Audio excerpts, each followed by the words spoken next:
All right, everyone. I'd like to thank everybody for coming. This was our first attempt at this, and we had no idea like what the turnout was going to be, or who was going to show, or what was going to happen. And so far, I've been pleasantly surprised.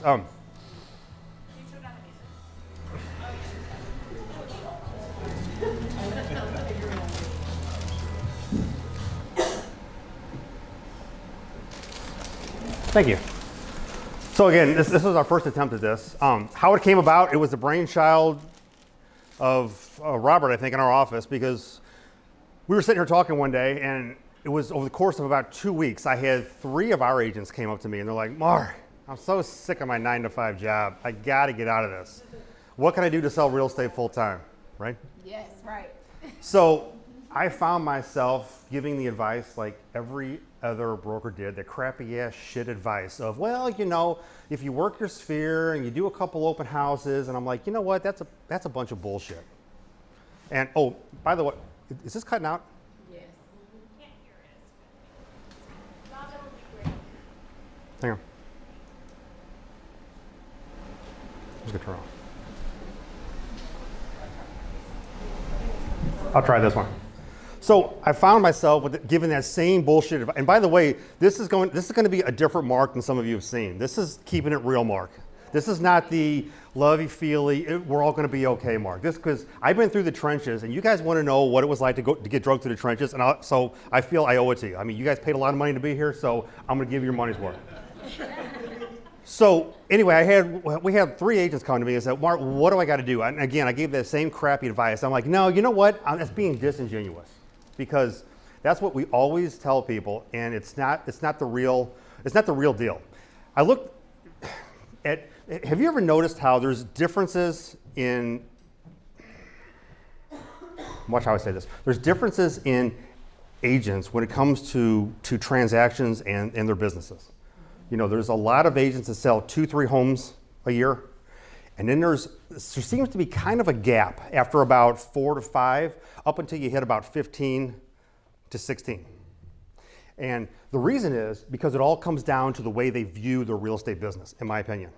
And I'm going to briefly go through some of the things I've done. Well, I'll back up. A little bit about me. So I've been licensed 31 years. I established this company 26 years ago. And by the way, this is not a promo for my company. As you'll notice, we have a panel later of 3 different people from 3 different companies. I served on the St. Charles Board of Associations as a director. I've sold approximately 4,500 homes in 4 different MLSs across the state. I started in a 200 square foot office in St. Charles, and in 2024, I was St. Charles Association Broker of the Year. So that's enough about me. I just want you to know who I was. Why are you here?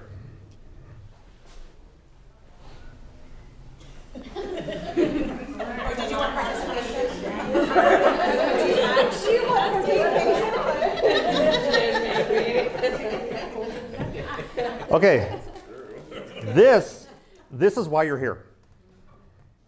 This is the average home sale in St. Charles County, assuming a 2.7% compensation, factored in about an 80% split with your brokerage and 1 home sale a month. That's what it comes to. In my opinion, and again, this is tonight's a lot about Mark's opinion, so sorry. But in my opinion, that's what makes you a full-time realtor. That's when you can bring home a decent income.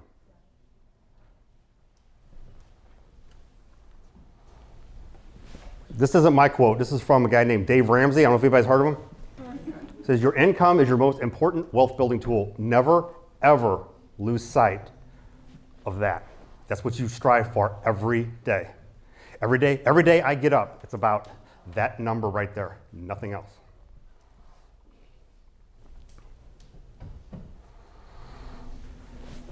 Your mindset. I'm gonna push a lot on that tonight, because it's all about the difference in thinking, how you approach your daily activities. I had found that, well, here, I'll go back to the example. You know the agents I talked to before who sell 2-3 homes a year, and then those that get up and sell like 15 to 20? A lot of that comes down to how they handle their day-to-day activities.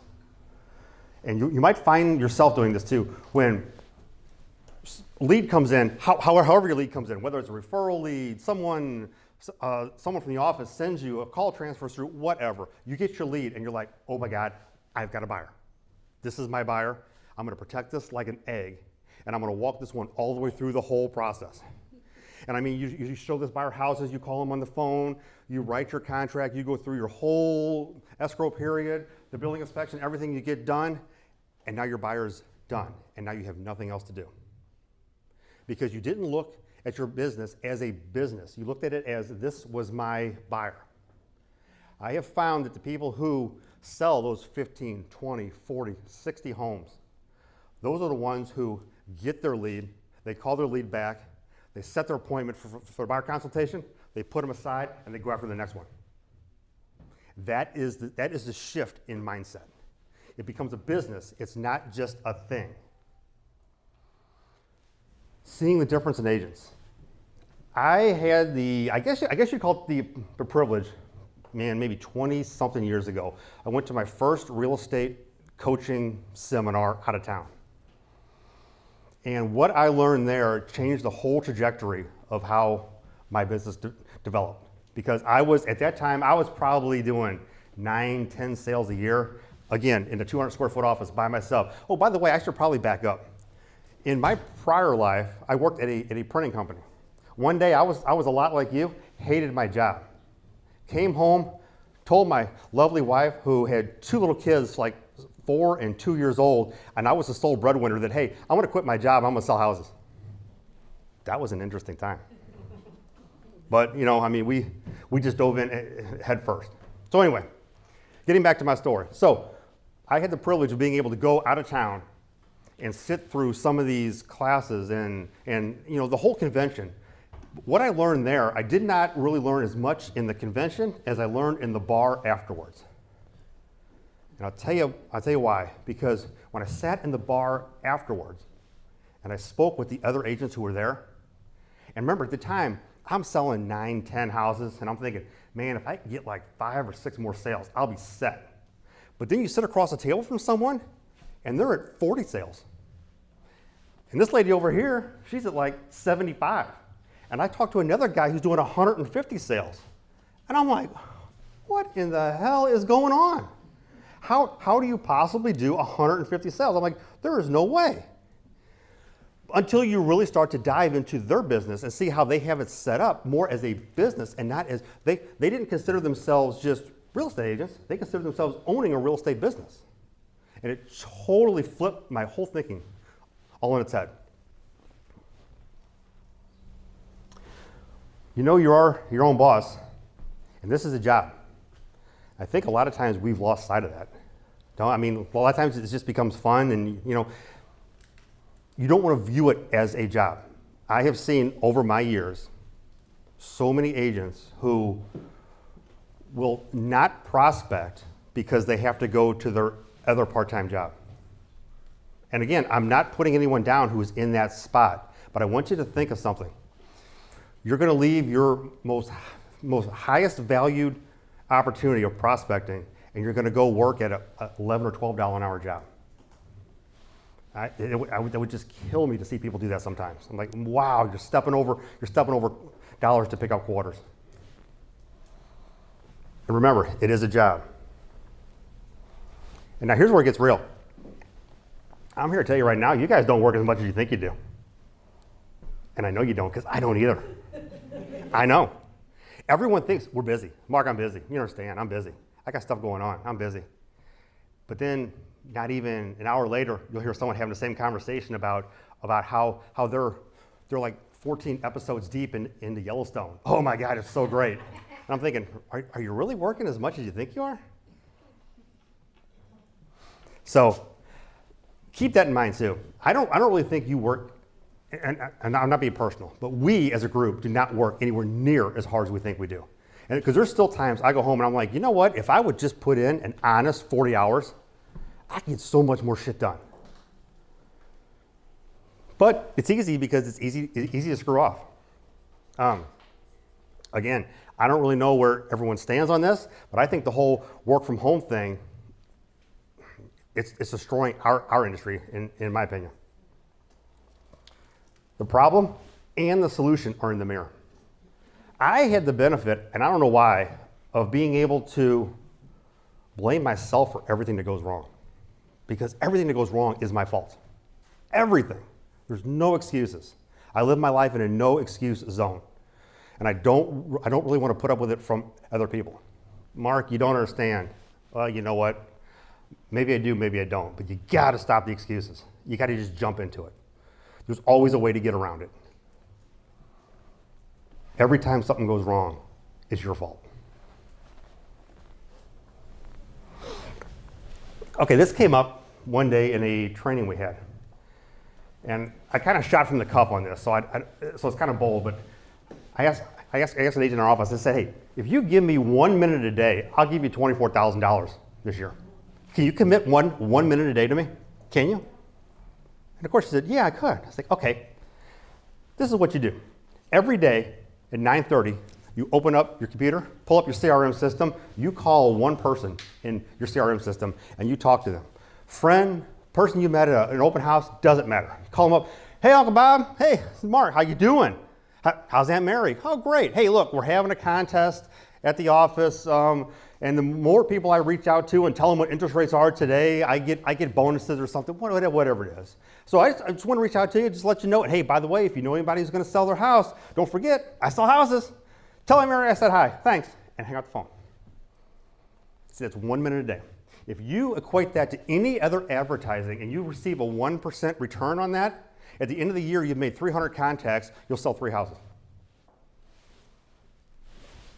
That's our job. It's not that hard. Now, after I'd done that, I got back to my desk and I started thinking, excuse me.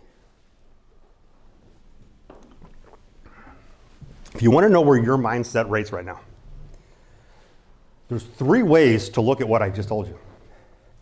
You can look at this as the majority of people would and go, you know what? I think I could probably do that. That's not too bad.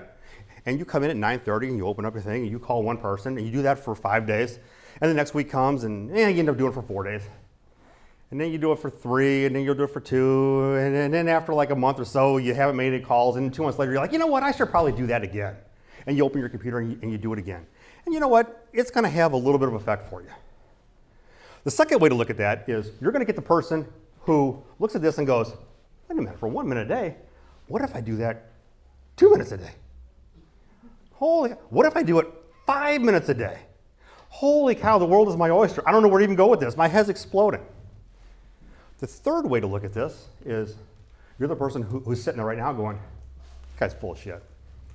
Because I can tell you right now, I call my Uncle Bob, it's going to be a lot longer than 1 minute. He's on the phone yapping. And also I can tell you right off the bat, he's so screwed up. Because he said, you do that, you'll make 300 calls. You know there's only 260 work days, huh? Ha! He doesn't know what the hell he's even talking about. Now, you think that person's ever going to grab the mindset of what we're getting at here? They're never going to get there.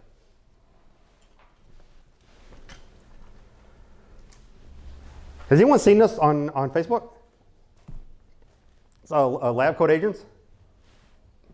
They're doing a webinar. It's a little blurry, sorry. I just copied and pasted it on. It's a webinar they're doing the April 30th on side hustles to do in real estate.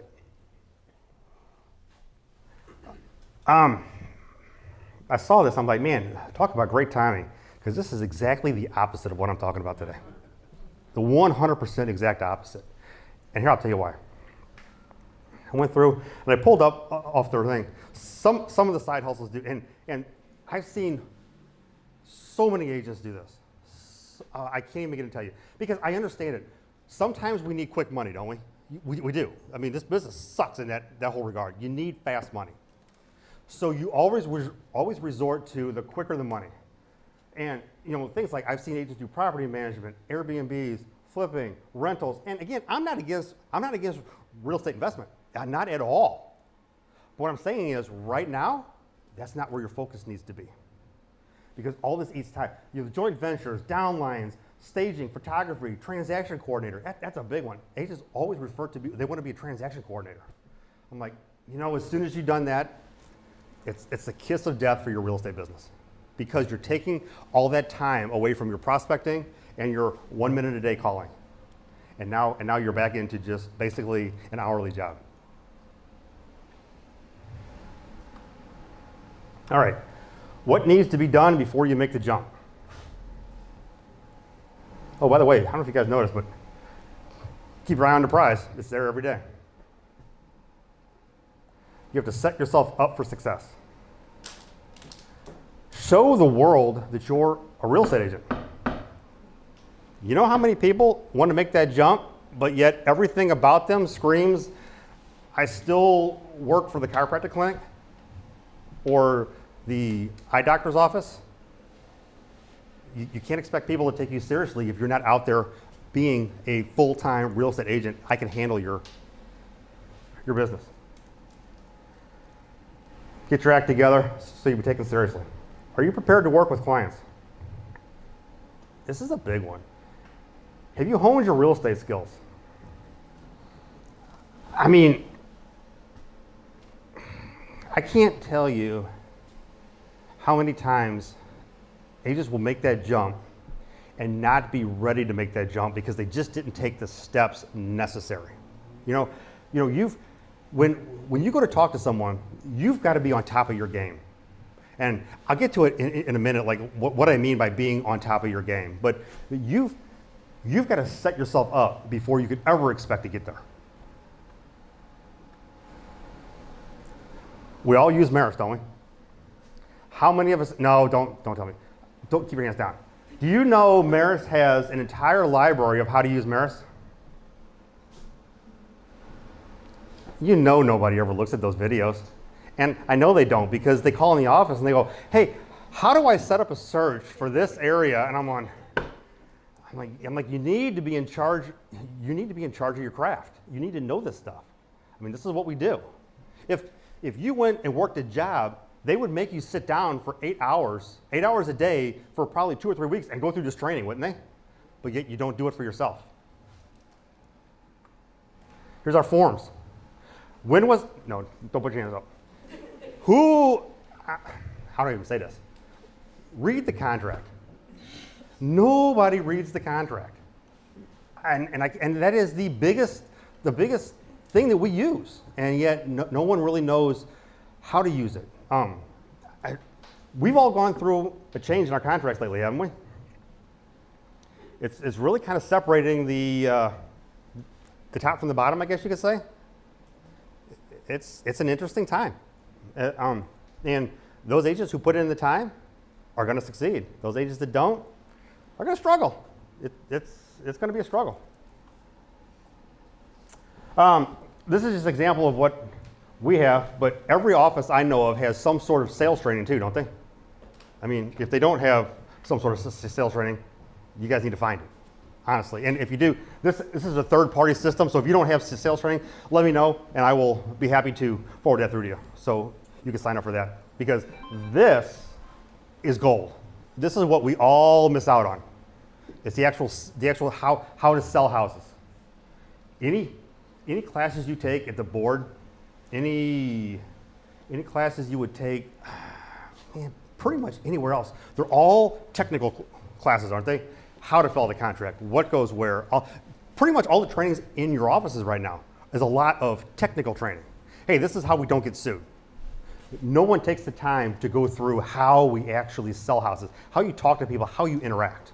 That is huge. Never lose sight of that.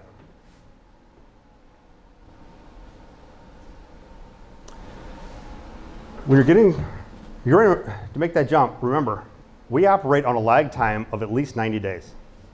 So if you want to cut your cord, you're going to go for 90 days without a paycheck. Are you okay with that? It's a serious question you have to ask yourself. I can't answer it for you, but it's going to be tough. You know what? I was licensed for over a year before I sold my first house. So there you go.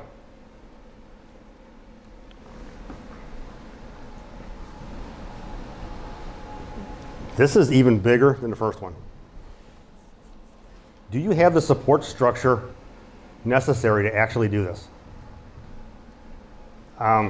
Because if you don't have And this runs from personal all the way through business. If you don't have a spouse at home who's willing to take this ride with you, it's going to be a long ride. It sounds really great until the second, third month when there's no paychecks coming in. Are they still going to tell you it's okay? Is your personal support structure at home going to allow you to leave on Easter Sunday coming up because you have to go meet with a client? Will they? I have. Easter Sunday night, I've driven out to a client's house.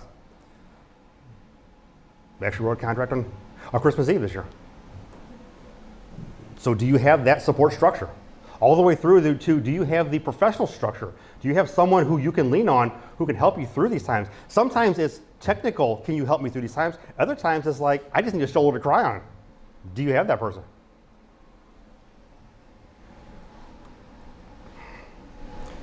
And this is what I think is the biggest. Do you have the confidence to do this? Not saying that you have to have it right now, but will you ever be able to have the confidence? Because I can tell you right now, nothing we do as far as training, teachings, tools, technology, anything will replace confidence. You got to be able to walk into a room like you own it when it comes to real estate. And sometimes that's hard. I asked the question, if someone called you and said, I want you to sell this building, what would your answer be?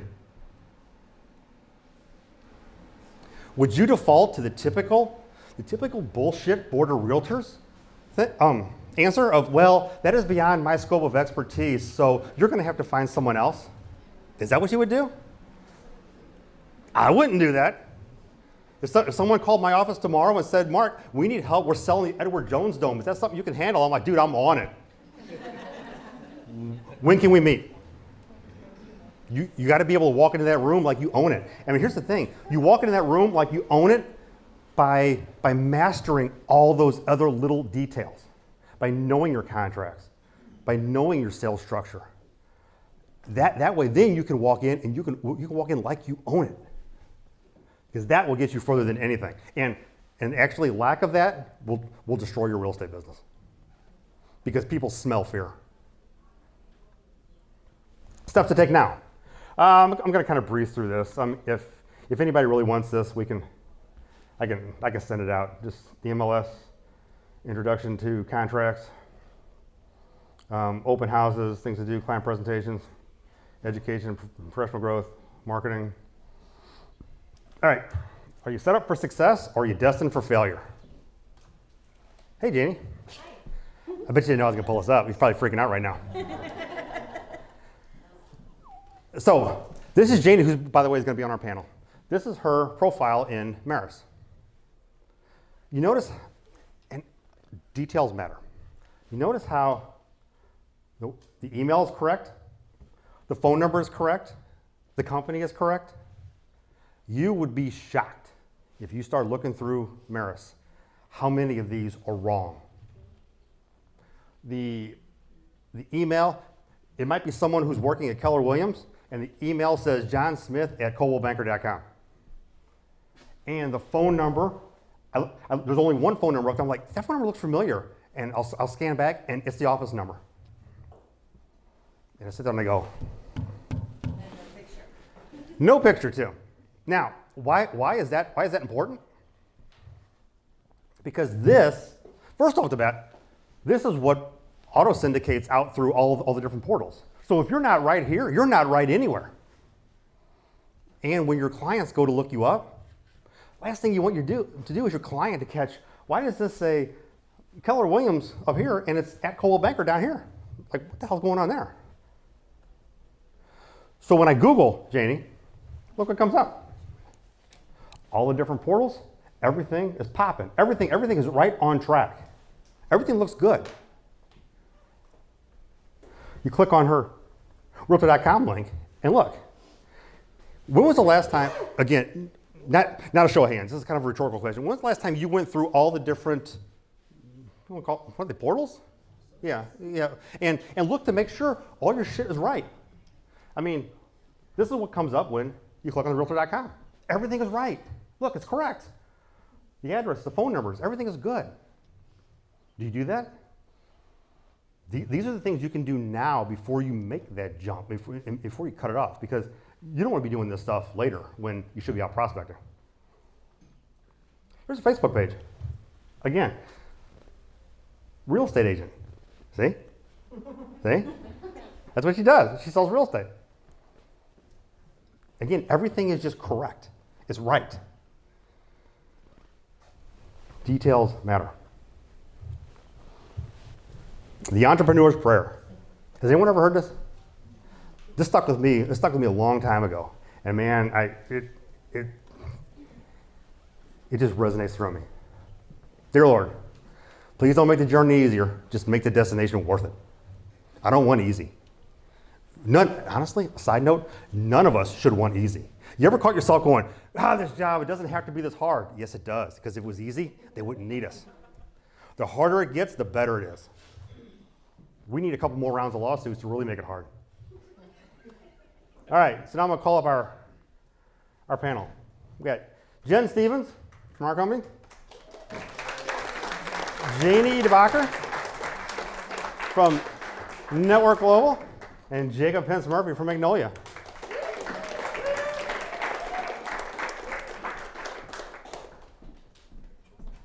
And I was gonna make up a little bio for all of them, and I went and pulled some numbers off Maris, but then I realized Maris numbers aren't always 100% correct. So suffice it to say, the panel we have up here, everyone is selling real estate full time.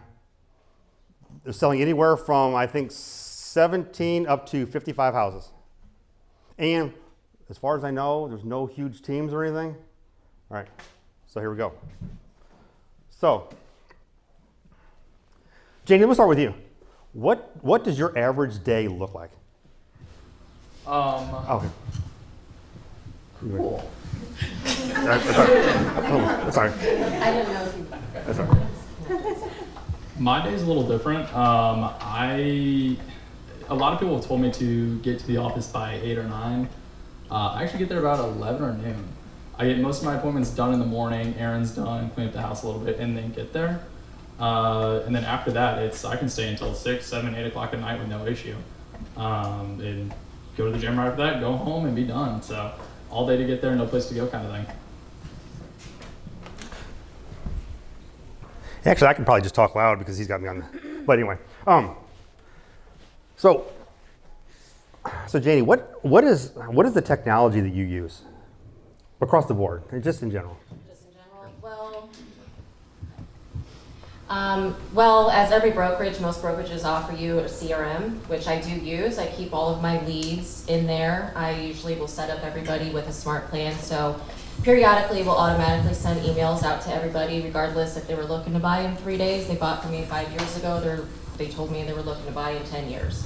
The one thing, I'm a little old school, so I like spreadsheets. I like to have something up on my computer 24/7. So when I'm working, I have all of my people categorized the exact place where they're supposed to be.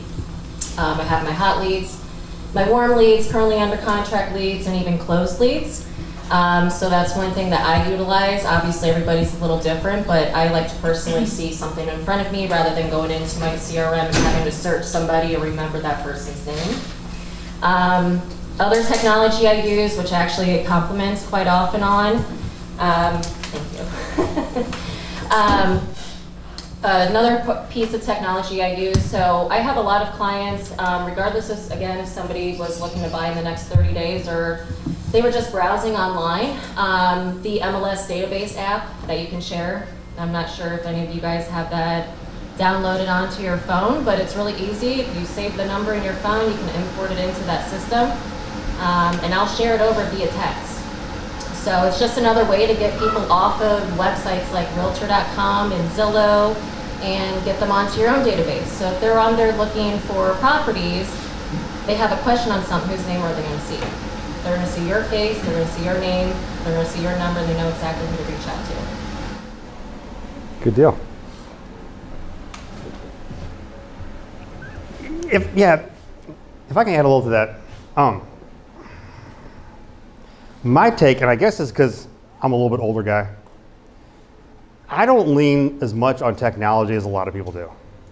I'm telling you, and not that it's not important. I should back up. It is, but don't let it be the crutch to get you. It's a tool in your tool belt. Don't let it be the end all be all. There's not a piece of technology. Take it easy, man. There's not a piece of technology that's gonna push you over that. But you've got to be able to at least have something. As Janie started out with like her CRM system. That is by far the most important thing. You're gonna have to have a CRM system of some kind. You're not gonna be able just to remember shit. It just doesn't work that way. So I mean, I would definitely push on that. Jen, why'd you get a real estate license? This is such an easy one. My ex-mother-in-law told me I'd be great at it. Your ex? My ex-mother-in-law, God rest her soul, she was a sweet. She loved real estate and she loved looking at houses, and she's like, you would be great. So that was initially, seriously, why I got into real estate back in '98, I think it was. But I got back into the business, honestly, because it was something I knew, I was familiar with. I was doing bookkeeping, 9 to 5, sitting in a cubicle all day. I just couldn't do it. I couldn't do it anymore. And you guys, I think a lot of you can relate. So it was just something that I knew, I was somewhat familiar with. I was like, I really don't know if I want to do this or if I can be successful, but I was familiar. So I got relicensed again, and I think when I came to Alexander, I was like, this is either going to make me or break me.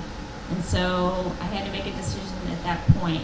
And I just started loving it.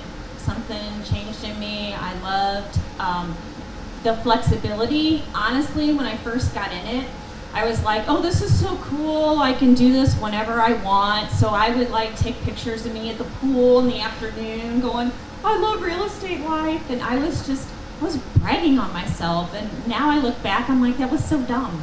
You know, I didn't run my business like a business. And so I think a lot of people jump into it because they want that flexibility. But you really have to check yourself. You have to decide what you really want and what you want that to look like. And I know I've switched kind of, away from that now. But I mean, there is good things about that. But I think in all reality, I want to be the CEO of my own company. I want to have something for myself, and I want to be able to control my income, control my schedule, and have something for me. Cool. Let's pass it to Jacob.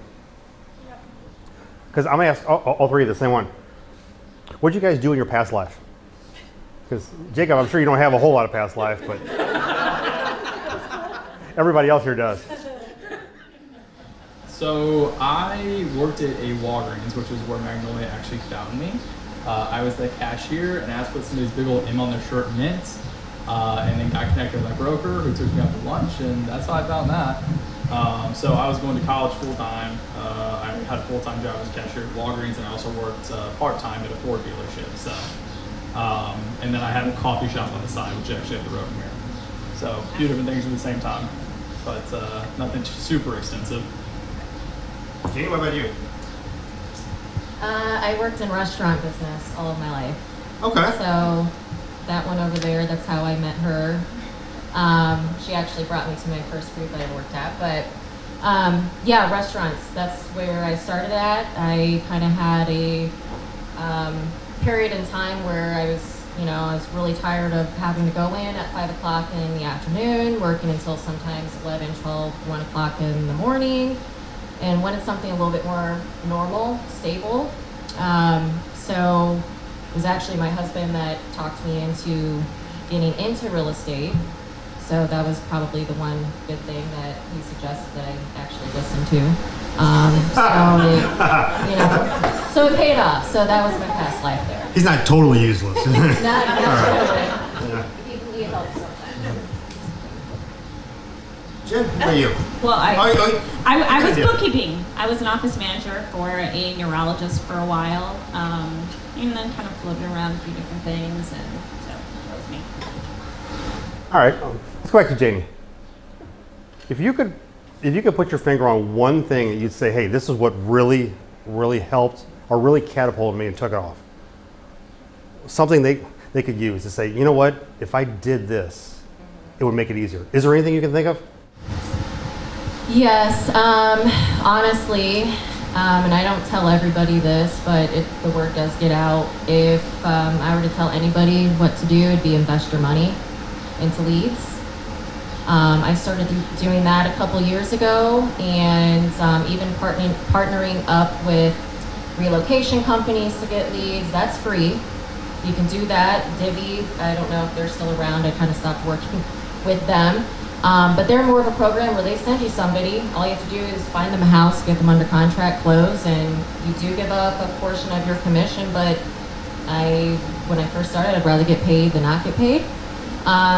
So I would look into investing into lead systems that go directly to your phone, and look into partnering with any type of other companies that hand out leads for free for a small referral fee. I have a follow-up on that. How do you follow up on leads? How do I follow up? Yeah, I'm just curious because I know we've all done it. And leads is a grind, and I'm just curious, like what's your plan for it? Like, when leads come in, how do you handle it? Well, I'm going to say 9 times out of 10, if a lead comes in, I'm able to get an appointment out of it. I've practiced scripts. I practice scripts every single week on Mondays usually, when that's more of a TC day for me. I do not make calls on Mondays unless a call comes in to me. But yeah, I mean, you have to have your phone on you. I was actually sitting over there and I had a lead come in that beans. Yeah, I mean, when they come in, you got to be really quick on it, because somebody else out there is going to end up catching that lead, and then you just lost your opportunity. Actually, it actually worked out great because we didn't even have that plan. But I want to capitalize on that because I was at a Realtor.com convention in Vegas. I guess it was maybe 5-6 years ago, and the vice president of Realtor.com was out there talking about the lead, because how many of us have paid Realtor.com or Zillow or Trulia or whoever, paid hundreds of dollars on lead follow-up, on leads, and it really never worked. Well, it was really interesting because this vice president of Realtor.com came out and said, we hear all those same complaints. So we commissioned a study to see how agents are following up on leads.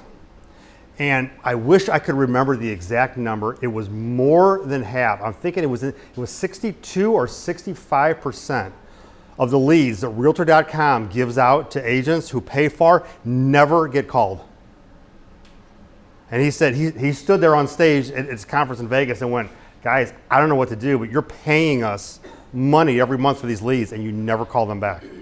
So I kind of had the feeling ahead of time that Janie was going to say that she grinds them, because that's how you get to that point. So thank you. Yep. We'll do the same thing. Jen, what's the one thing that you think really stands out, that really helps you? I mean, that really makes a difference in getting from where you were, like 0, to where you are now? Just show up. Mickey, you taught me that. Last year I had a really tough year, at the beginning of the year. I checked out for a while. And I think what got me back into it, it made you tear up, girl, because this meant so much. Sometimes somebody speaks something to you that just like clicks. She's like, just show up. And I did. I got up, showered, went to the office. Something about, we can all work from home, that could be good. That could also be really bad. You do laundry, you play with the cats, stuff like that. At least I do. I started showing up. I started getting my butt in the office every day and being in that environment. It changed the trajectory, you know what the word is. It changed my business. It changed me because I started feeling like it was just worthy again. I was doing the things. Sometimes, it took a while to get it going again because the year before I had a great year, but things happen. Real estate is like this, you guys, and that's just kind of, that's the nature of the beast. But man, just show up and do the things. And it will start to happen for you, and it has paid off. So. Just show up, huh? It's funny. The agents I see who sell the most are the ones who get up and work it the most. The ones I see the most, honestly. I know everyone here is in like a little bit different situation, so this doesn't resonate with everyone. But in my opinion, you need to wake up when the clock says 5 on it. You got to hit the ground running. There's so much more out there now. Okay. You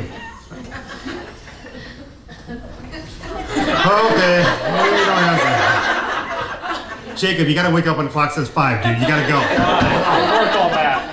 Come on, man. I'm gonna remind you that tomorrow morning. He'll text I mean- you. Somebody call me, please. No, you just, I don't know. Let's put it this way. I don't know a whole, and I'm sure there's exceptions to every rule, but I don't know a whole lot of very successful agents that sleep until 9:30, 10 o'clock. You got to get up and get going.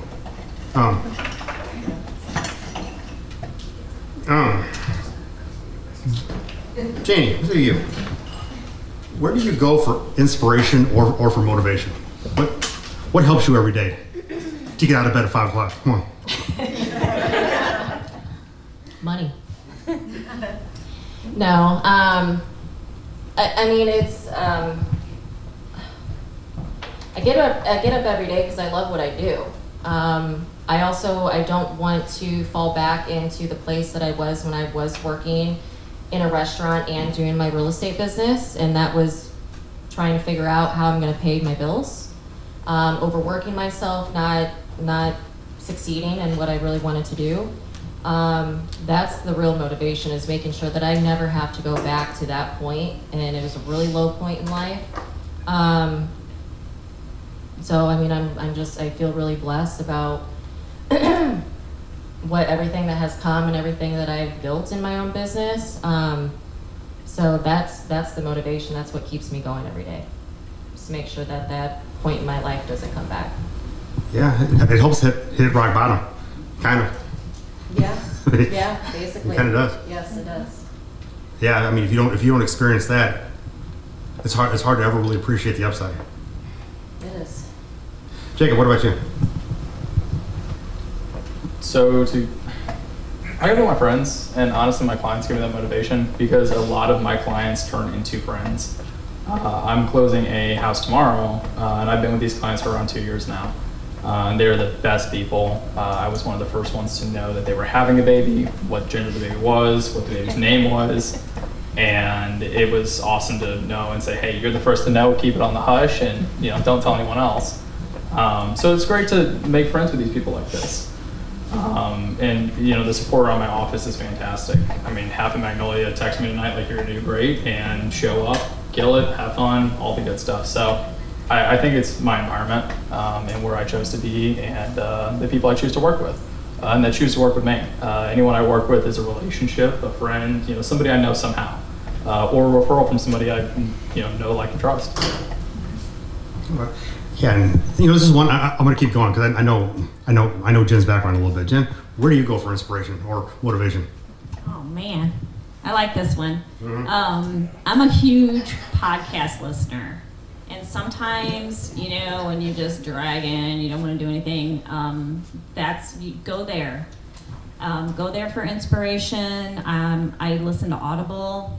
It's always, when I get up in the morning and do my routine and whatever, and I'm listening to podcasts when I when I'm getting ready in the morning. I usually finish it in the car on the way to the office. I don't know, that just inspires me because podcast, you gotta find the right ones. Buffini has a really good one called It's a Good Life, I think.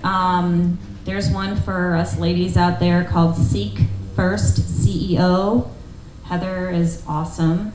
Because we are the CEO, you guys. Don't forget that. This is your business that you are running. We tend to just sometimes look at it as a job, but you are a business owner. You are your CEO. So just find whatever motivates you like that and put it in your ear. Sometimes it's just music, you know, but just whatever lights you on fire. Do it. I had a real estate coach a long time ago. And I was talking with him. It was actually kind of in a group setting. And he was talking, he goes, you know, what you got to do is allow yourself sometimes to have a pity party. You know, things didn't go your way. Things are down. Deal falls apart. You lose out on a listing. Woe is me. It's always somebody else. Wham, wham, wham. He's like, have your pity party. Okay, now you done? Get your ass up and get to work. Because now it's over. And that's, boy, that used to resonate because we all go through it, don't we? Woe is me. Oh, get your ass up and get to work now. It's over.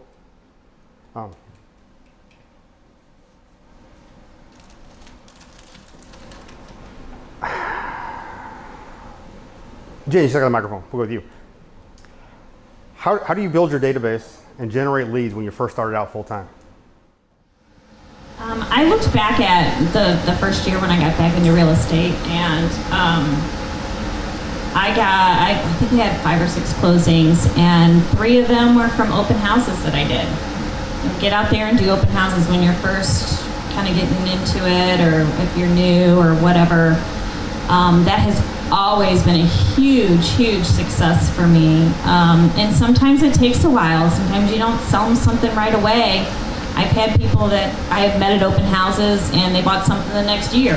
You know, I always tell people, whether you're going to buy something in 2 months or 10 years, I am here for you. So, you know, because some people it just takes a while, but if you let them know that. I think my sphere was the other part of my income that year. So nurture your people.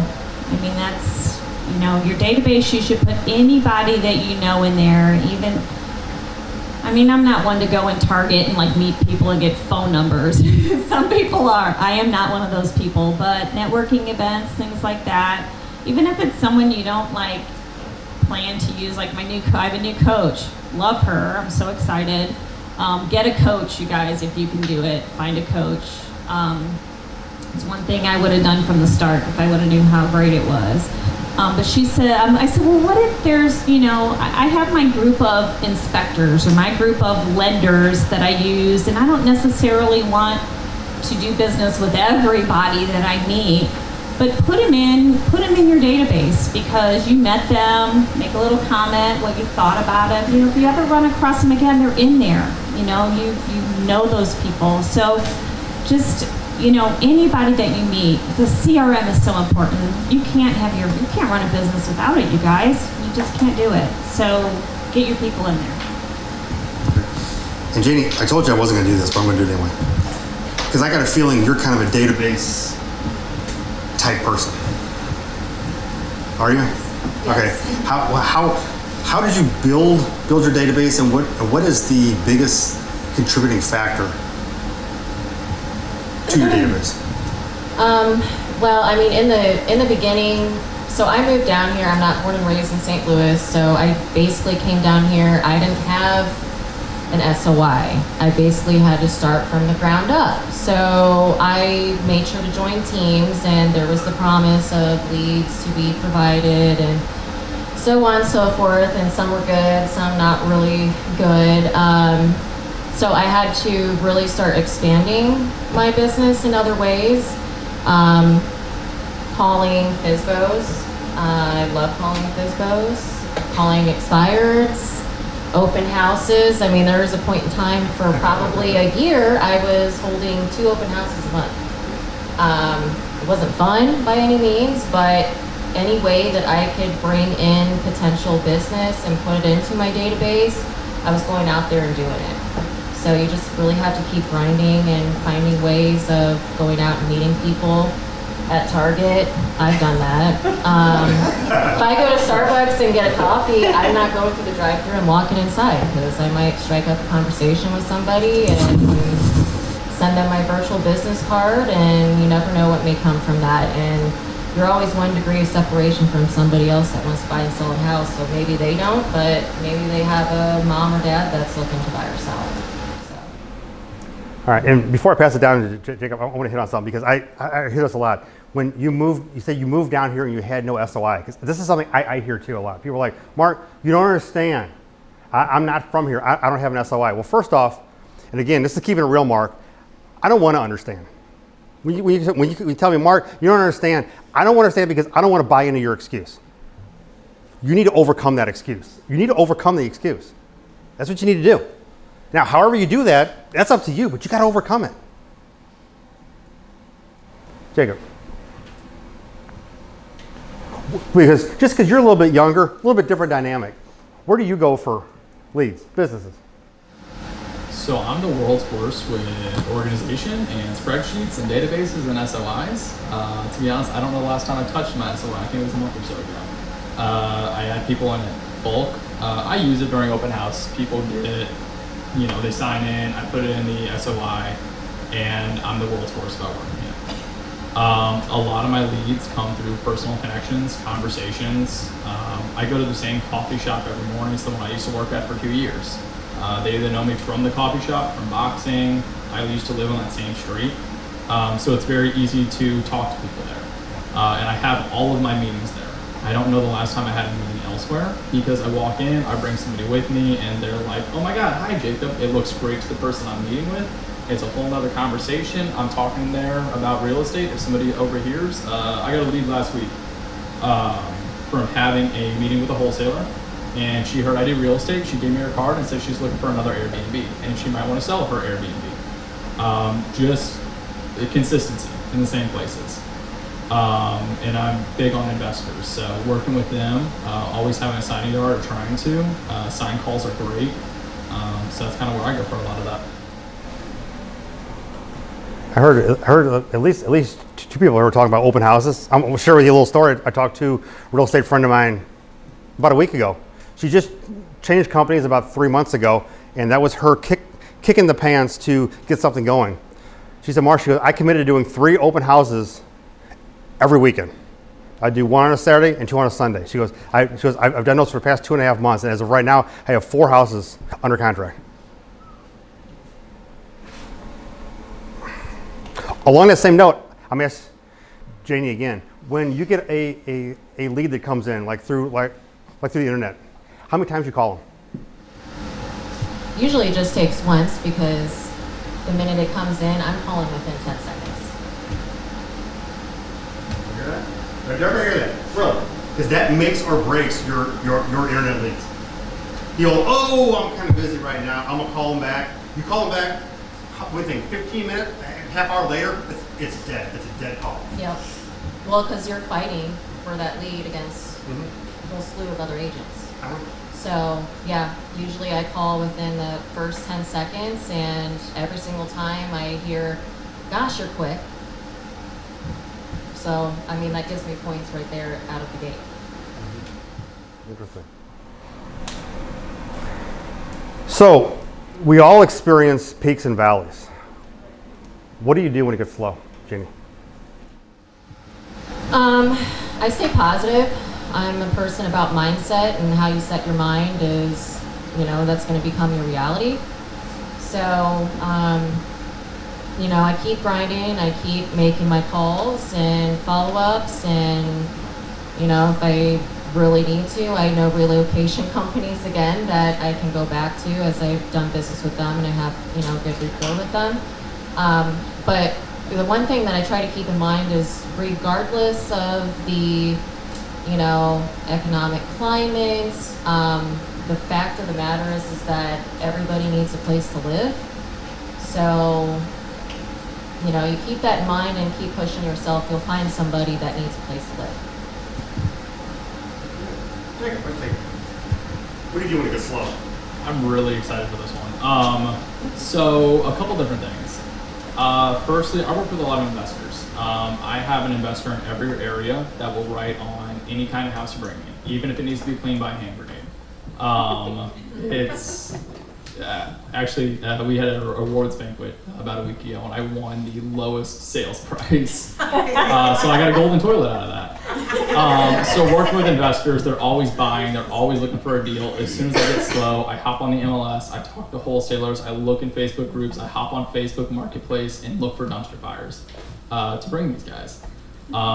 You get the buy side, and then hopefully you get the listed with them too, which connects you with more investors, more wholesalers. Just it's all about the connections. Tomorrow and Friday, somebody actually gave me a free ticket to Rubicon, which is a big old real estate investing group. So I'm gonna go see who I can meet, shake hands. I'm gonna step out for a few appointments, but I'm excited. I'm gonna go shake everyone's hand. On the other side of that, partner up with agents. Find busy, successful agents that have too much going on. I am fine working 8 to 8, whatever time I have to, but a lot of people have kids. So take a showing up for somebody, split a client with somebody, find somebody that needs your help because you have the time and they don't. And on the same side where she mentioned real estate coach, I learned a lot of what I do by working with more experienced agents and helping them with their clients. And I mean, I'm more than happy to take a quarter of whatever they would make to make something rather than nothing. So.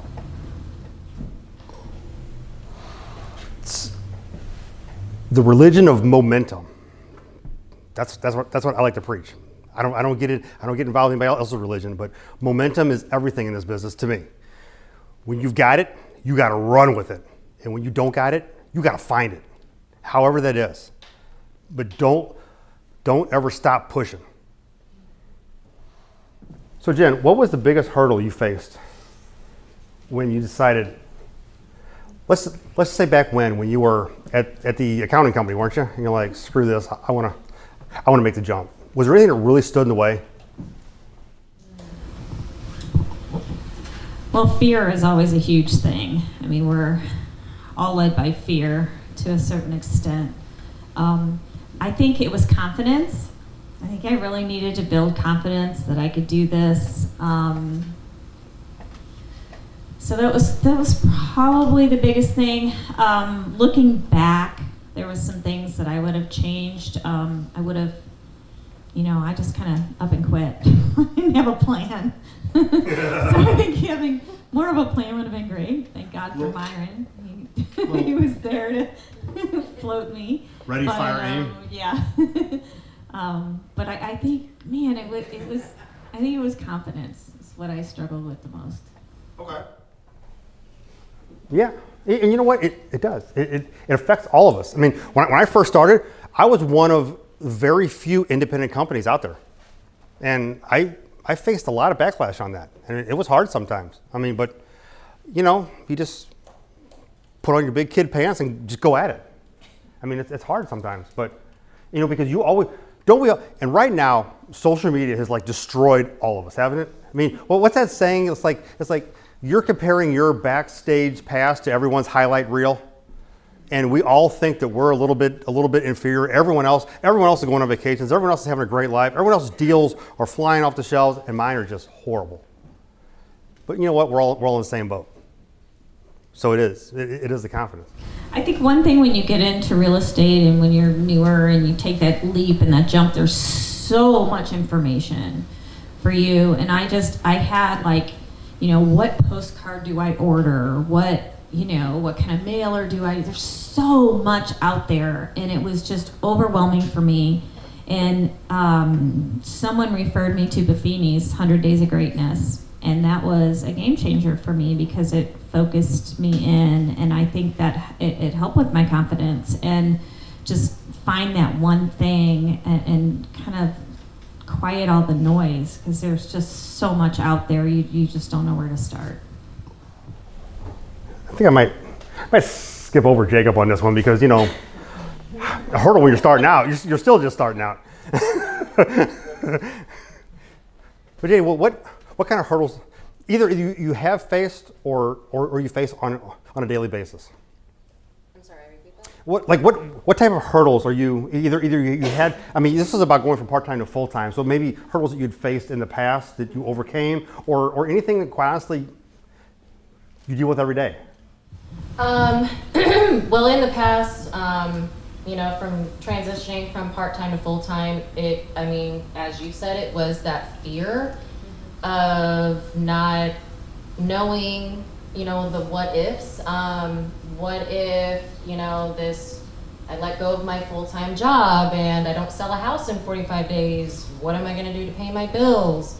That was the biggest thing the biggest hurdle that was keeping me moving from part-time to full-time. But, I ended up having a really honest conversation with my family that if I really wanted to do this, I would appreciate the support in case I needed it, and I did.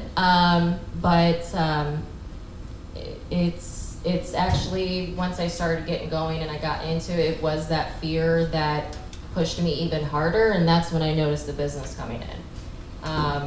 If you're working part-time, you're going to get part-time results. You work full-time, you're going to get full-time results. I like that. Yeah, I like that.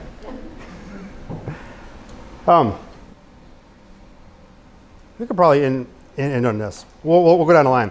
What advice would you give to someone who's considering making that switch? They're going from part-time to full-time. What advice would you give them? Set yourself up with goals. That's probably the biggest thing. Every end of the year in December, I do business planning for the following year. I usually do that the week of Christmas when I know I'm going to be off and I'm not going to have many appointments going on. And goals is what keep me going. I know exactly what I need to do every week, every day, every month, every quarter, and every half year in order to meet those goals. So that would be the number one thing I would suggest, is set yourself up for success by setting yourself up with some goals. Jacob. I would say have a nest egg built up, have some money aside, because you're not going to get a check every month. You're not going to get a check every 2 weeks. You're going to have 2, 3, 4, 5, 6 months where you don't get anything. Have a plan around going full time. It doesn't come with health insurance. They don't take the taxes out of your checks anymore.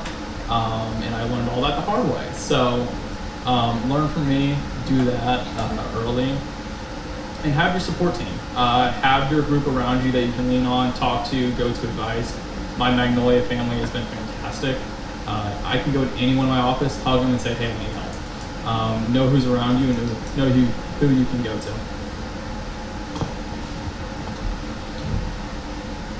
Well, I just said everything I was thinking. Really have an exit strategy for your job that you have right now. Planning is everything. Talk to your spouse, your significant other. Get that plan. I mean, it's not necessarily going to take you a long time, but it might, take you a little bit to get that first paycheck. But just have that mindset. Have things in place to motivate you. I think the people are the most important part. You have to have that support system. All right. Does anybody have any questions for the panel?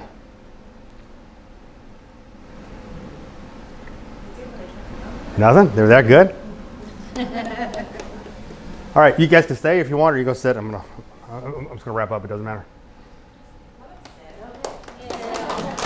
Thank you, guys. Thank you. All right. Here's a wrap up.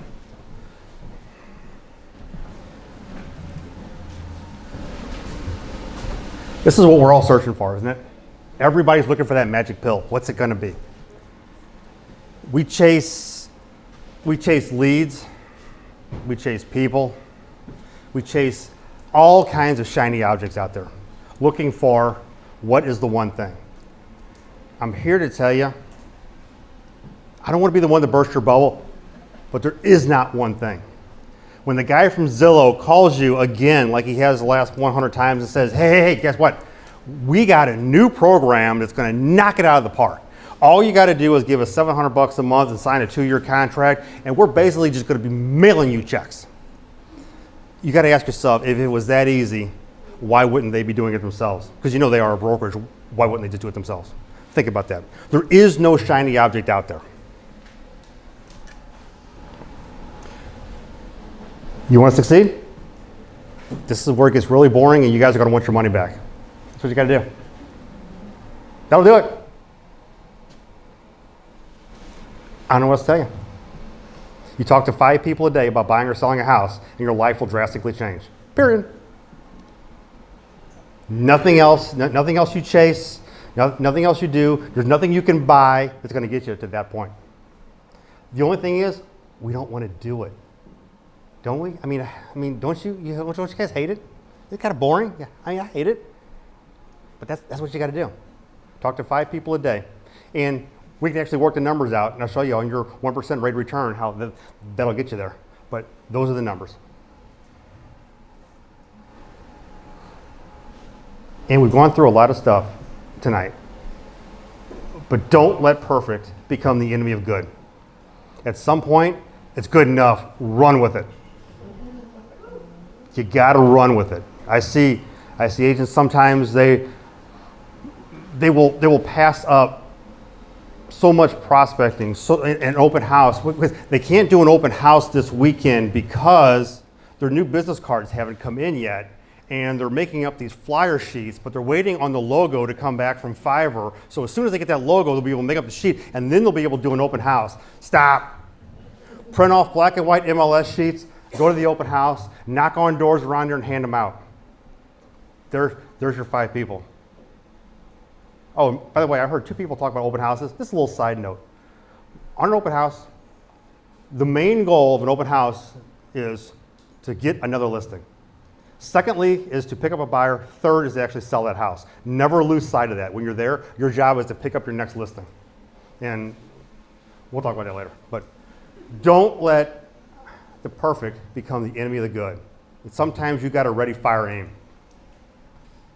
Because there's a whole lot of quotes about like your imperfect video kicks the hell out of your imperfect video that you never. Shit, Drew, help me out. I know this one. Your imperfect video that you post kicks the hell out of the perfect one that you can't get around to posting. So. Post the damn video. So, this is my email address. If anybody's got any questions, comments, if you like what you heard, let me know. If you didn't like what you heard, let me know. Please do it tactfully. I mean, hey, saying stuff like, hey, Mark, I would have liked to have seen this translates a whole lot better than you suck. And on that note, does anybody have any questions? Thank you. If I leave you, yeah. All right, thanks.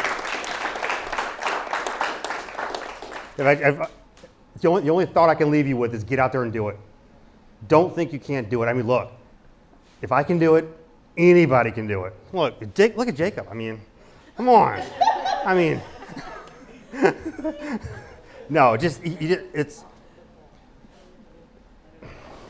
Damn, don't let the excuses hold you back. This is a no excuse zone. I'm not pretty enough. I can't do videos because my hair's not right. Bullshit, just do it. Just get out there and do it. Anyway, thank you all for coming.